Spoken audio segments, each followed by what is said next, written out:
अस्सलाम वालेकुम दोस्तों, उर्दू दास्तान चैनल पर खुश आमदीद। मुअज़्ज़िज़ सामीन हज़रात, आइए सुनते हैं उर्दू नावल जानवर किस्त नंबर 20।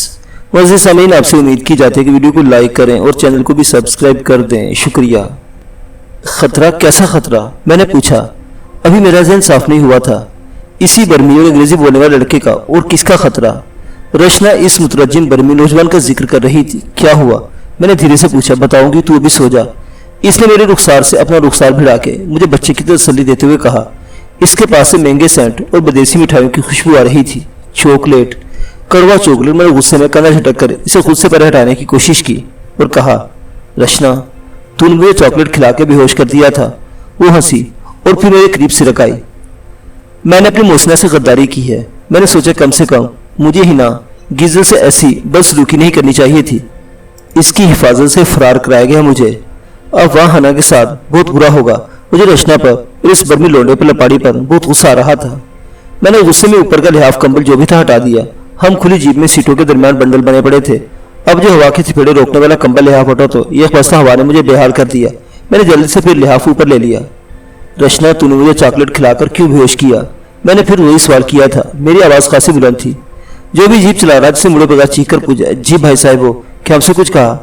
मैं कुछ कहने को था मगर रचना ने मेरे मुंह पर हाथ रखती और लहकती हुई सी हंसोर आवाज में पुकार कर जीप वाले से कहने लगी, नहीं रिंग मास्टर, तुमसे नहीं कह रहे, ये नींद में कुछ बोलते हैं, आप ही आप। हाँ भाई हाँ, राजा बनाओ इसे भाई, राजा। हाँ ना भाई साहबो। रचना खिलखिलाती हुई हाँ कह के जीप वाले की बात से इत्तेफाक किया। मैंने फिर कहा, रचना बोल, बता मुझे क्यों बेहोश किया? मुझे जैसे सी चढ़ गई थी। मैंने सरगोशी में पूछा, बता क्यों बेहोश किया तूने मुझे? वो समझाते हुए ऐसे से बोली, देख शेर अली, मुझे तो हर सूरत में सवेरे से पहले तुझे उधर से निकाल लेना था।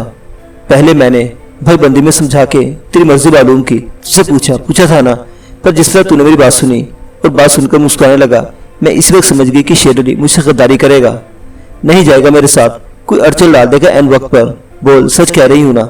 मैंने कहा हाँ, मैं खुद से नहीं निकल सकता था, ये इस गोरी मेम के साथ धोखा हुआ है। रचना बोली, मैं समझ गई थी कि तू नहीं जाएगा। मैंने जब पूछा था क्या तुझे बात पसंद आई है, तो तूने चालाकी से मुस्कुरा के कहा, हाँ बहुत पसंद आई तेरी ये तरकीब। बस मैंने दूसरी तरकीब कर ली, मैं पहले ही तैयार करके बैठी थी इस चॉकलेट मोकलेट की।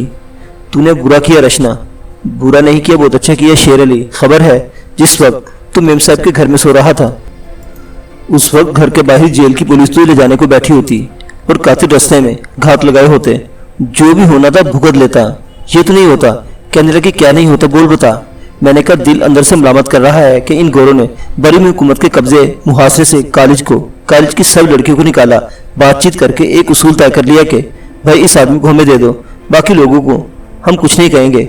हना मेम साहबा ने जिम्मेदारी ली होगी। खबर है इसके लोग अभी से बेइज्जत कर रहे होंगे। वो सुनती रही। मेरी बात पूरी होगी तो बोली, शेर अली, हम कबीले वाले भी एहसान का मतलब समझते हैं और एहसान को याद रखते हैं। तुमको मैंने अभी कुछ बताया ही नहीं, पूरी बात सुन लोगे तो आप ही आप समझोगे। अच्छा कि जो शेर अली तुमने उन्हें जेल वालों के सुपुर्द नहीं किया, और मुझ पर ख्वाह नहीं होना। पूरी बात सुनो सरदार। इसने सरदार बहुत शरारत से कहा था। कहने लगी, बड़ी मेहरबानी हुई मालिक की, जो ये बर्मी लड़का मेरे ऊपर रीझ गया। मैंने सोचा इसे टोकना नहीं, बात पूरी करने देना है। वो बोली, ये लड़का हना मेम साहब की बात कहते कहते अपने दिल की बात भी कहने लगा था। छुप कर मिलने आता था। मैंने सोचा मेम साहब को बता दूं, मगर फिर ख्याल हुआ कि लड़का सीधा सा लगता है, थोड़े दिन की बात है, भुगत लूंगी। मैंने कुछ नहीं कहा, इसकी प्यार की बातें सुनती रही। एक रोज शेर अली जो तुम्हारे बारे में पूछने लगा, मगर आहिस्ता आहिस्ता ये बड़ा अनोखे सवाल पूछने लगा। ऐसा लगता था किसी ने इसको इस काम पर लगा दिया है कि मालूम करके हना मेम साहिब उसके लोग तुम्हारे लिए क्या सोच रहे हैं। मुझे खबर थी कि कोई लोग ऐसे हैं जो पहले से तुम्हारी खबरें उठा रहे हैं और आगे भी तुम्हें घेरना चाहते हैं। मैं समझ रहा था ये रचना कुसुमी के बहुत करीब होगी। अगवा कुसुमी ने इसे बंगला दोस्त वालों की कार्रवाई को बता दिया होगा। ताहम मैंने चुप रहकर इसकी बात पूरी सुनना मुनासिब समझा। रचना बोली, हना मेम साहिब को बताने से पहले ही इस लड़की को मालूम हुआ था कि वो लोग तुम्हें हुकूमत के हवाले कर देंगे। मुझसे कहने लगा, मेरे जानने वालों ने वादा किया है कि हमारी मदद करेंगे, आओ मेरे साथ भाग चलो। बाकी मैंने तुम्हें बता ही दिया है कि अकेले निकलने से मैंने इनकार कर दिया था। अगले दिन ये अपने जानने वालों से पूछ के आ गया कि ठीक है, सवेरे पुलिस के आने से पहले हम निकल चलेंगे। आधी रात को बाहर मेरे आदमी गाड़ी लेकर आ जाएंगे। वो अपनी शरारत याद करके हंसी बोली, वो लोग हमें फरार कराने आ गए थे। तुझे शेर अली, मैंने आधी चॉकलेट खिलाई थी, आधी खुद मुंह में डाली थी, जो बाहर जाके फौरन थूक दी। खैर मैंने झांक के देख लिया था, बाहर एक बड़ी सी कार आ गई थी। पुलिस इस वक्त तक नहीं आई थी और चौकीदार या तो मिला हुआ था या लड़के ने इसका कोई बंदोबस्त कर दिया था। वो खुद पाइप से चढ़ के ऊपर आया। मैंने तुम्हें बेहोश करके इससे कह दिया था कि ले अब शेर अली को और इसकी छोटी सी टोकरी को संभाल के ले जा। गाड़ी में रखा, फिर वापस मेरे कमरे में आ, मैं तेरा इंतजार कर रही हूँ। आके मुझे और मेरे सामान को ले जाना। इसे मैंने पहले बता दिया था कि टोकरी में सरदार का नाग है, अगर ढकना बंद रखेगा तो ले जाए, गाड़ी में पहुंचाएगा तो नाग कुछ नहीं कहेगा, और अगर ढकना खोल के इसे देखेगा छेड़ेगा तो किस्सा खत्म। टोकरी में जाने के लिए बहुत बड़ी मुश्किल से इसने हाँ की थी। खैर, मैं इसके पास से तुम्हारे कमरे में आ गई। नाग की काली टोकरी तुम्हारे सीने पर रखी थी। मैं काया बदलकर सांप बनी और तुम्हारी छाती पर से रेंगती हुई टोकरी में समा गई। बर्मी लड़का किसी को अपने साथ लाया था। इसने आने वाले गाड़ी के ड्राइवर से पैसे लिए चला गया। शेर अली, अगर लड़का चुप रहता और ड्राइवर से बात किए बगैर मुझसे मेरे सामान को लेने ऊपर चला जाता तो नुकसान हो जाता। मैं एक बहुत ही भयानक और बहुत काम की बात न सुन पाती। कैसी काम की भयानक बात बोली, बताती हूँ। लड़के ने ड्राइवर का नाम लेकर बात शुरू की थी। मैं तो नाम ही सुनकर समझो झंझना उठी। इसने ड्राइवर का नाम लिया था, इसे रामिल कहा था, और जब ड्राइवर बोला तो मैं आवाज़ से पहचान गई। वो हरामजादा रामिल ही था। शेर अली, खबर है रामिल कौन है?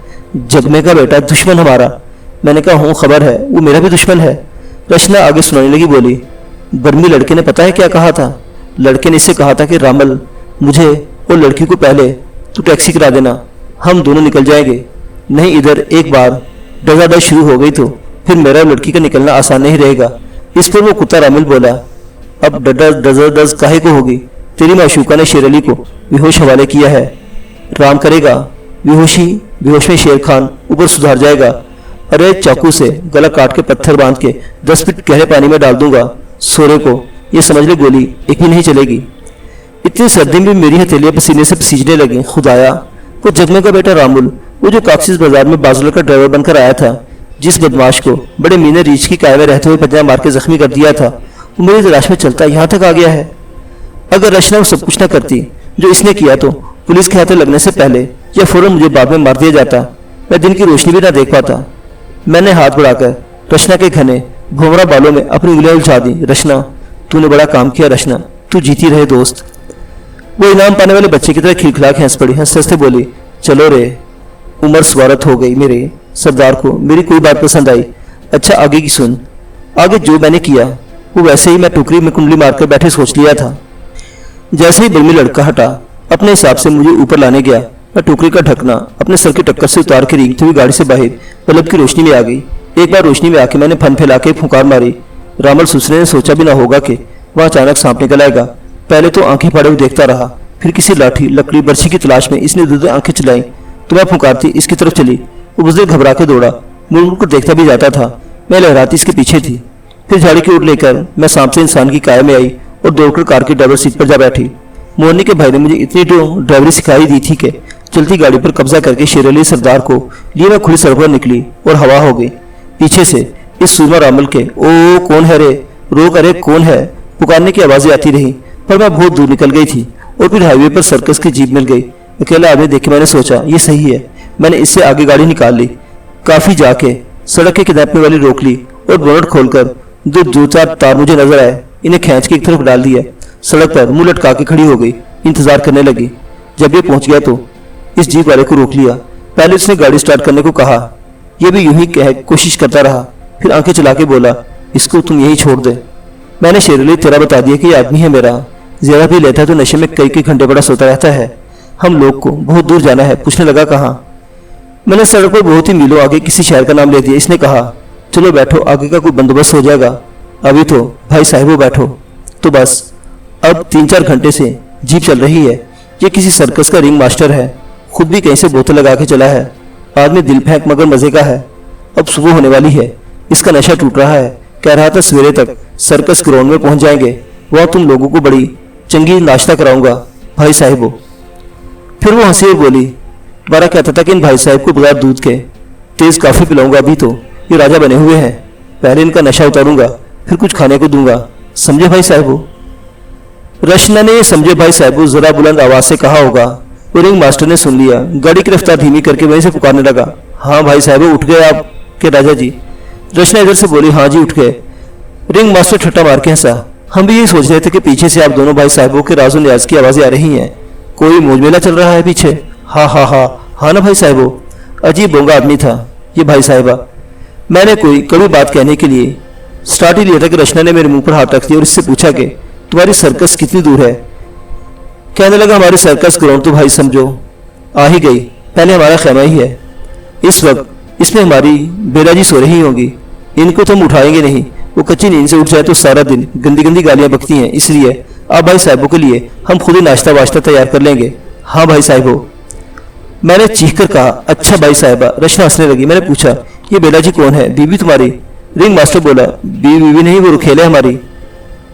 रचना ने और जोर से ठट्टे मार के हंसना शुरू कर दिया तो भाई साहबा खुद भी हंसने लगा। बोला आप साहिबों को गश्ती ठेरों सर्कसों को कुछ पता ही नहीं। हम अगर अपने साथ कोई बीवी रखें तो चल चुका सर्कस चल ही नहीं सकता। मुझे इसकी बातों से मजा आने लगा था। मैंने पूछा क्यों नहीं चल सकता? कहने लगा बिया तो वैसे ही अपने मर्दों की पुतलों में फाड़ रखती हैं, होशो हवासों में नहीं रहने देती, और हमारा काम जान जोखों का काम है। कुछ 60 फीट ऊंचे तार पे चल रहा है भाई साहबो, तो किसी ने ऊपर पे टोर्च छिड़कर आग दिखा के 100 फीट बुलंदी से बालिश भर के टब में छलांग लगानी है।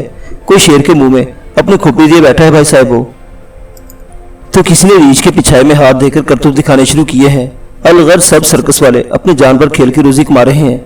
ऐसे में कौन अकल से पैदल तैयार होगा जो अपनी ऊपरी चड्डी गिठाने को एक बीवी भी रखेगा? ना साहिबो ना, हम लोग तो खेलों से गुजारा कर लेते हैं, शुरू से यही चल रहा है और क्या। रचना हंसते हंसते दौड़ी हो गई। बड़ी मुश्किल से सी थाम के टुकड़ों टुकड़ों में बोली और ये जो रखेल तुम्हारी गाली देती है गंदी गंदी, ये क्या है? इसने भी तो तुम्हारे ऊपर चड्डी गांठ रखी है। वो बोला ना भाई साहबो ना, बेला जी टाइम टाइम से गाली निकालती है। वो जो बोलते हैं ना कि तेरे होंठ कितने शीरी हैं कि गालियां खा के भी वो सुसरा बेमजा नहीं होता, तो वही किस्सा है भाई साहबो। फिर अगर बेला जी डार्लिंग कभी बेसुरी बोलने लगती हैं, आउट होने लगती हैं, तो आपका फलक शेर रिंग मास्टर इनकी सिलाई भी कर देता है। ताहम बीवियों की सिलाई नहीं की जा सकती। रचना ने पूछा स्ट्राई क्या होती है? तो बोला स्ट्राई नहीं जानती भाई साहबा, अरे फैंटी लगाने को बोलते हैं। 4 चोट की मार नहीं लगाई कि बेला जी गन्ने की तरह सीधी और मीठी। मैंने कहा हाँ मास्टर, ये बताओ बीवी को जो फैंटी नहीं लगाई जा सकती इसकी वजह क्या है? कहीं बीवी के भाईपन तो सबसे बड़ी वजह नहीं होते? रिंग मास्टर फलकशेर बोला हैरत है साहिबो, आप बीवी वाले होके भी ये वजह नहीं जानते। खैर इस टाइम क्योंकि आपकी मेम साहिब सामने मौजूद है, ये नुक्ते की बातें फिर कभी वक्त मिला तो अर्ज करूंगा। लो जी आगे सर्कस ग्राउंड। मैंने सर उठाकर देखा, सब तरफ पीले बल्बों की झालरें सी टंगी नजर आ रही थी। सूरज निकलने में देर थी, इसलिए अभी तक डीजल और कैरोसिन से चलने वाले जनरेटरों की आवाजें आ रही थी। मैले कुचाले और ओवर डांगरिया पहने, घुटनों तक के रबड़ के जूते चढ़ाए बहुत से आदमी जानवरों को खाना पानी देते और पिंजरों की सफाई करते खेमों के बीच से निकल कर आ जा रहे थे। पहियों वाले पिंजरों की एक कतार खेमों और छुदारों के बीच खड़ी कर दी गई थी। मुख्तलिफ किस्म के जानवरों की भी हल्की हल्की आवाजें आना शुरू हो गई थी। पहला खामा इसी फलकशेर रिंग मास्टर का था। हमें लाने वाली जीप रुक गई। वो गाड़ी का इंजन बंद करके उतरते नशे और शरारत के साथ हमें देखता और आंख मारता हुआ पंजों के बल खेमे का पर्दा उठाकर अंदर चला गया। 2-3 मिनट बाद पिकनिक बास्केट जैसी बेत की एक टुकड़ी उठाए वो बरामद हुआ और हमें पीछे आने का इशारा करता खेमों के बीच भी चलने लगा। डांगरे वाले वर्कर इसके साय को पहचान कर सलाम करते रहे थे। बल्बों की पीली रोशनी में सर्कस के खेमे कुछ ज्यादा उजाड़ और सुबह की आवाजों को होते हुए भी खामोशी और अफसुर्दा लग रहे थे। ताहम इस अफसुर्दगी उजाड़पन में हमें दूर एक बहुत बड़ा खेमा रोशनी से और चमकीली आवाजों से छलकता हुआ दिखाई दिया। रिंग मास्टर अपने पिकनिक बास्केट उठाए इसी रोशन खेमे में दाखिल हो गया और अंदर रुककर हमारा इंतजार करने लगा। अब वो अपनी ऊंची खिलखिलाती आवाज में हमें खेमे में चलने पर आमादा कर रहा था। चले आओ भाई साहबो, आ जाओ, रुकना नहीं, तवक्कुफ नहीं करना, ये खेमा बेतकल्लुफ है भाई। शेरों अस्तों से पंजा करते हुए दिलेरों के लिए ताकत से भरपूर फौलादी नाश्ते इसी खेमे में मिलेंगे, समझे भाई साहबो। तकल्लुफ नहीं करना है और तवक्कुफ भी नहीं करना, आ जाओ। रिंग मास्टर के और हमारे खेमे में दाखिल होते ही सब हमारी तरफ मुतवज्जो हो गए। हमारी तरफ मैंने ज्यादा सही नहीं कहा। सब रिंग मास्टर और रोशनी की तरफ देख रहे थे। मैं तो जैसे इन दोनों के साथ था ही नहीं। घुटे बदन वाले 3-4 बोनों ने मुंह में उंगली डालकर तेज तेज सीटियां मारी थी और हा हा की आवाज निकाली थी। रिंग मास्टर खुद को इस वक्त जैसे सर्कस के रिंग में उतरा हुआ समझ रहा था। इसने सीटियों के जवाब में एक कदम आगे बढ़ाकर रचना को खुद से बिठा लिया, इसकी कमर में हाथ डाल दिया और झुक झुक कर हाथ हिलाते हुए किसी बात की दाद वसूल करने लगा। हुजूम में से किसी ने चीख कर कहा, वाह भाई वाह, रिंग मास्टर ने ईमान से नंबर 1 मशहूर घेरा है। रिंग मास्टर ने खुश होकर ठट्ठा मारा और दाद वसूल करने को फिर हाथ लहराया। मैं नामालूम को गुस्से से बेकाबू हो गया। मैंने बढ़कर रिंग मास्टर की कलाई पकड़ी और वो हाथ जिससे वो रचना की कमर को घेरे में लिए हुए था झटके से हटा दिया। हुजूम ने खुशी का नारा लगाया, वाह वो सब समझ रहे थे कि अब रकीबों की लड़ाई शुरू होगी, मगर इन्हें मायूसी हुई। रचना ने हंसती हुई आंखों से मुझे देखा और हुजूम से चीख कर कहा, सुनो रे सुनो, रिंग मास्टर मेरा माशूक नहीं, मेरा माशूक ये है।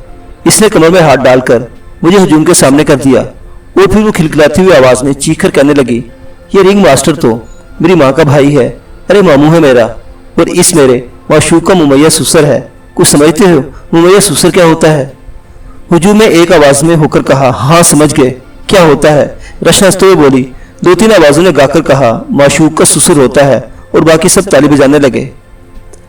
रिंग मास्टर बिलावजा खिला पड़ता था। वो हर सम्मत में झुक झुक कर और ठक ठक करके अपनी एड़ियां बजा रहा था, जैसे पूरा शो इसी के लिए हो रहा है। इसे बार बार तो दाद वसूल करने का शौक था। हम तीनों किसी मेज तक पहुंचे भी ना थे कि ताले बजाते सर्कस वालों ने अपनी मेजें छोड़ दी, हमें घेर लिया। मेरा गुस्सा या झुंझुलाहट जो भी थी अब खत्म हो चुकी थी। सर्कस वाले खुले दिल के लोग लगते थे। इनकी बातों से रचना की या किसी की भी तौहीन नहीं होती थी। वो तो अपने मसखरेपन और टूटते नशे में नए दिन का इस्तकबाल कर रहे थे। रिंग मास्टर ने सर्कस वालों को खुशी मिजाजी से ठक्के देते हुए काफी जगह बना ली और पिकनिक बास्केट अपनी कुर्सी के फर्श पर रख दी। अब इसने करतूत दिखाने के अंदाज में बास्केट से एक एक चीज निकालनी शुरू कर दी और अपनी मर्जी से रचना के, मेरे और खुद अपने सामने चीजें रखता गया या वापस टोकरी में हवाले करता गया। हर चीज देकर हुजूम दाद देता, ये ताली बजाता था। बास्केट से विस्की की बोतलें, बेर के टिन, लंबे डंडों वाले शराब के गिलास, पनीर के सरबन डब्बे और फिर डब्बे खोलने वाले कटर और बोतलों के काक उड़ाने वाले पेचकस, बड़े बिस्कुटों के तीन, बटर पेपर में डिप्टी रोस्ट की हुई साला मुर्गी, काफी मग, कांटे, छुरियां, प्लेटें, 8-10 सारंगियां, इतने ही सेब, मखमल के खूबसूरत झूलने में बंद सख्त सेंकी हुई डबल रोटी, शहद का जार और विटामिन की गोलियों की शीशी, बेशुमार चीजें निकलती आ रही थी। लगता था उम्र यार की संबीर है जिससे नियमतें और ऐश की चीजें बस आती जा रही है। रिंग मास्टर ने गोलियों की शीशी उठाकर हाथ बुलंद करते हुए हुजूम को दर्जा बदर्जा आंख मारी और अपने एलांचियों वाली आवाज में रचना को और मुझे मुखातिब करके कहा, और भाई साहबो, ये है असली सलाजीत की गोलियां। ये शेरनी के दूध और कंवारी रीछ की कमर से हासिल किए हुए एक खास जोहर में गूंथ के तैयार की गई गोलियां हैं भाई साहबो। ये हकीम अरसत अली असली की इजाद है साहिबो, और मोल मेले की कारकर्दगी में समझो 13वां हदफ है। इसलिए ये गोले इस मुअज़्ज़ज़ जोड़े को पेश करता हूँ, इसलिए कि इस वक्त पूरे सर्कस ग्राउंड में इन दोनों से ज्यादा इसका हकदार और कौन होगा? बताओ कौन होगा? हुजूम ने जो मेरी तरफ से घिरे हुए था चीख कर एक आवाज में कहा, कोई नहीं। रिंग मास्टर ने हुक्म दिया, अच्छा तो इनके लिए एक गिलास पानी ला दो। पानी आ गया। रिंग मास्टर रचना ने मुझे हुक्म दिया, भाई साहबो, दो दो गोलियां सलाजीत असली, मुमस्सिक जोहरी, दर्जा अव्वल, आप दोनों खा लो फौरन, राम भली करेगा। रचना ने इनकार कर दिया। मैंने हाथ बढ़ाकर शीशी उठा ली, इस पर लिखा हुआ पड़ा, आमसी विटामिन बी कम्प्लेक्स की गोलियां थी। दो निकाल के मैंने पानी से निकाल ली। रिंग मास्टर समेत हुजूम ने हाँ शेर का बच्चा है कहकर ताली बजाई। मैं उठा, ताजीम के लिए झुका और मैंने दाद वसूल की। मैं भी इनके रंग में रंगता जा रहा था। अब रचना भी उठी। इसने भी दो मुमसिक जोहरी गोलियां निकाली, हथेली पर रखकर पूरे हल्के को दिखाई। हल्के से पसंदीदगी की सुनाई दी, हाँ। रचना ने पहले एक फिर दूसरी गोली पानी से निकली और फिर भी मोबी तरह दाद वसूल करने को झुकी। अपने बर्मी फ्राक का घेरा पकड़कर दोनों घुटने खम करके इसने हुजूम को सलामी दी। हाँ, आज शेर की बच्ची है माशूक, शेर की बच्ची है। हुजूम ने ताले बजानी शुरू कर दी। दो गोने मेजों के बीच खाली जगह में एक दूसरे के पंजों में पंजे फंसाकर घूमन घेरी नाचने लगे। रिंग मास्टर रचना ने और मैंने ताल देनी शुरू कर दी। जो हुजूम हमें घेरे हुए था और घूमन घेरी नाचते इन गोनों की तरफ घूम गया और बड़े जोर से ताल देकर कुछ गाने लगा। हम तीनों इस ताल देते गाते हुजूम में शामिल हो गए। हमारी मरकजी हैसियत खत्म हो चुकी थी। स्पॉटलाइट समझो अब गोनों पर थी। तरी दरा दा तरी दादा दा तना तन तना तना ओ तरी दरा तरी रा, ना मालूम क्या गीत था। सब चीख चीख कर तरी दरा गाने लगे। कोई 5-7 मिनट के नाच, तालियां और तरी दादा चलता रहा। फिर जिस तरह अचानक दोनों नाचना शुरू किया था एकदम उन्होंने बंद कर दिया। वो दोनों हंसते एक दूसरे की पीठ थपकते हुए दायरा तोड़कर एक तरफ निकल गए और कुर्सियां खींचकर बैठ गए। हुजूम छट गया। सब अपनी मेजों पर चले गए। हमें लिए हुए रिंग मास्टर अपनी मेज की तरफ बढ़ा और फिर ठिठक वही रह गया। रिंग मास्टर की मेज पर शेर की खाल से बना हुआ कास्ट्यूम पहने एक लंबा तिरंगा चौड़ा चकला अधनंगा बॉडी बिल्डर बैठा पुरशोर तरीके से इसके सेब खा रहा था। खा नहीं रहा था, चल रहा था। बॉडी बिल्डर के दोनों हाथों में एक एक सेब था और अपने मजबूत सफेद दांतों से कभी एक सेब को और कभी दूसरे को अपने सर का झटका देकर जैसे उखाड़ता फिर खच्चर की तरह मुंह चलाते हुए चबाने लगता था। बहते हुए रस से इसका निचला होंठ और आधा चेहरा चमक रहा था और सेब के छोटे टुकड़े इसके हथौड़े जैसे थोड़े और बालों भरे सीने पर गिर रहे थे। सराब सराब की आवाजें सुनकर अब दूसरे भी देखने लगे। रिंग मास्टर को सामने पाकर वो भरे मुंह के साथ हू करके हंसने लगा। मैं परेशान होकर कभी बॉडी बिल्डर को कभी रिंग मास्टर को देखने लगा। रिंग मास्टर गुस्से में बाकायदा कांपने लगा था। बॉडी बिल्डर की भूली आवाज में हंसते हुए बोला, क्या सोच रहे हो? आ मार मुझे आ। कैसी अच्छी सुबह तुलू हुई थी, मगर अब सब कुछ बर्बाद हो गया था। माहौल में गुस्सा था। रिंग मास्टर ने अपना सर झटककर पिछाने पर हाथ फेरा, जैसे कोई नींद के झोंके से पीछे छुड़ाना चाह रहा हो। बिल्कुल इसी तरह बॉडी बिल्डर ने हंसते हुए से फिर ललकारा, आ मार। रिंग मास्टर ने रिश्ना की तरफ घूमकर धीरे से कहा, तुम दोनों 1 मिनट की जरा बाहर चले जाओ। खेमे में सन्नाटा हो गया। रचना ने रिंग मास्टर के शाने पर हाथ रखा। वो एक बार तो ऐसे थर्राया जैसे बिजली का जिंदा तार से छू गया हो। पहले की तरह ऐसा से बोला, नहीं बेबी, छूना नहीं मुझे, हाथ नहीं लगाना नहीं। रचना को अंदाजा नहीं था, इसने अब भी ऐसा ही किया। रिंग मास्टर की पीठ थपकनी चाहिए कि वो मुंह उठाकर पूरी ताकत से चीखा, हा हा। फिर उसने झपट करके पड़ी कुर्सी उठाई और बॉडी बिल्डर के सर पर चला दी। मेरा दिल में सोचा, ये गया शेर की खाल वाला, अब नहीं बचता। मगर बॉडी बिल्डर ने बैठे ही बैठे हाथ उठाया और बाजू के पुरगोश हिस्से पर यह वार रोका। कुर्सी 3 टुकड़ों में टूट गई। मैं रचना को बाहों से पकड़कर खींचते हुए खेमे से बाहर ले गया। जाते हुए सुना अंदर से ऐसी आवाजें आई थी जैसे सांड एक दूसरे पर फुकारते हुए झपट पड़े हों। खेमे में भरे लोगों ने नाना कहकर किसी को बात रखने के लिए एक साथ शोर मचाना शुरू कर दिया।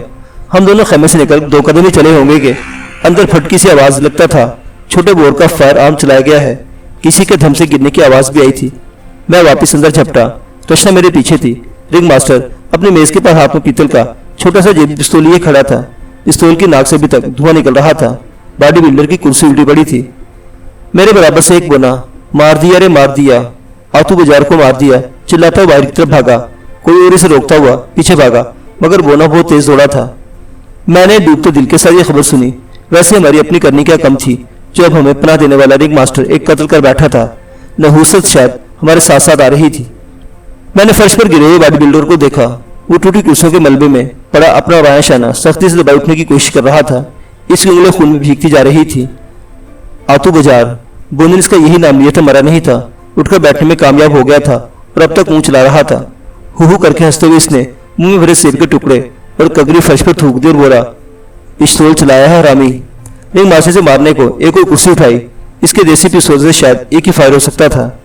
मैं रिंग मास्टर को इस हमले के रोकना भी बढ़ रहा था कि खेमे के लोगों और बोने ने चीख कर कहा, नहीं बाबू, करीब मत जाना। अरे रिंग मास्टर ने तो जख्मी आतू को मारने की कुर्सी उठाई है, ये कैसे लोग मुझे आगे बढ़ने से रोक रहे हैं?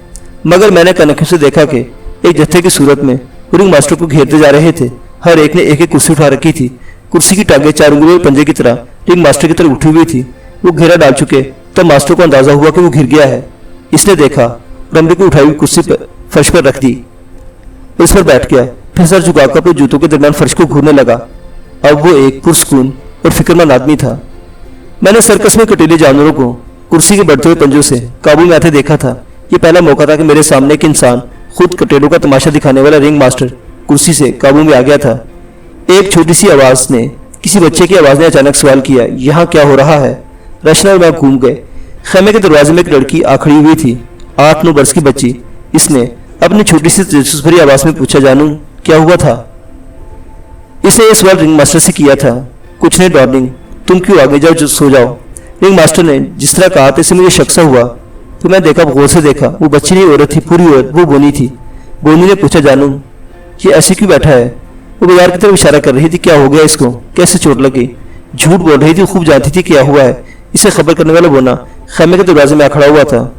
क्या हुआ इसको? बोनी ने फिर पूछा, क्या खबर? रिंग मास्टर ने फिर सर झुकाकर फर्श को घूरना शुरू कर दिया। आतू बाजार कभी बोनी को कभी रिंग मास्टर को सर घुमा घुमा कर देखता रहा।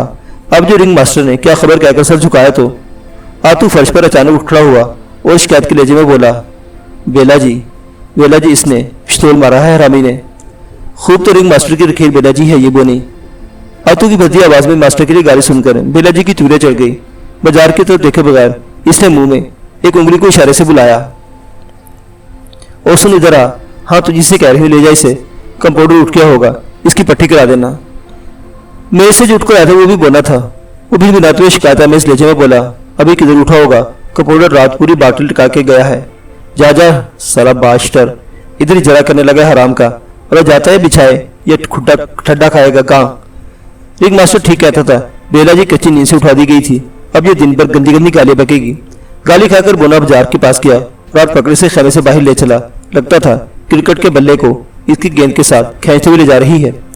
जो ही आतू बाजारू बोना खेमे से निकले, बेला जी हलक से लाड के आवाजें निकालते रिंग मास्टर के जूतों पर पैर रखकर उछली और उसकी गोद में जा बैठी। अरे मेरा फलक शेर। फुलकू, मेरा क्या बात होगी डार्लिंग, तुझे क्यों गुस्सा आ गया? हाँ मेरी जान, पिस्तौल काय को चलाया तूने सहरामी, इस पोने पे काय के चलाया पिस्तौल। बोनी रिंग मास्टर के बढ़ते हुए शेर पर अपनी रुखसार रगड़ने लगी और पिच पिच की आवाजें निकालते हुए कुछ यूं जाहिर करने लगी जैसे उसके बोसे ले रही है या लेना चाहती है, मगर हाजिरी की वजह से झिझकती है। रिंग मास्टर इसकी पहुंच से दूर होने को अपना चेहरा दादा हटाकर इसे रोकता रहा। ना डार्लिंग ना, बेलारी बात तो सुन। मगर बेला जी का लाड़ और नकली चुमा चाटी चलती रही और बार बार वही सवाल किया, क्या बात हो गई, क्यों गुस्सा आ गया, पिस्तौल काय को चलाया। रिंग मास्टर ने बेला जी की इस गैरमामूली तवज्जो से बचने को शायद एक बार मुंह खोलकर बता देना चाहा, मगर फिर हाँ वो ये कहकर चुप हो गया। बताना क्या बात होगी जानू। बेला जी अब अपने फलकू शेर की गोद में खड़ी हो गई थी। इसके खुले गिरबान में दूर तक अपने अंगूठे को बड़ा हाथ डाल दिया और अंदर अंदर रिंग मास्टर का सीना थपथपाने लगी। इसे गुदगुदी हो रही थी या कोई बात होगी। वो सुर्ख हो गया और घिघाने लगा। बस का जरा ठहर तो, अरे देख तो सब है। हाँ हाँ, भला कौन सा वक्त है बेला, ओ बेला, नहीं सुनेगी। बोनी बेला जी जी मम करती हुई जैसे खुद भी अपनी मसरूफियत में मगन हो रही थी। फलक शेर दिलावर ने हथियार डाल दिए और मुंह से राल गिराते हुए बोला, सुने बताता हूँ, इसने, इस साले ने मेरे सेब खा लिए थे, इसलिए इस गोली मारी थी। चल हाथ निकाल, उत्तर।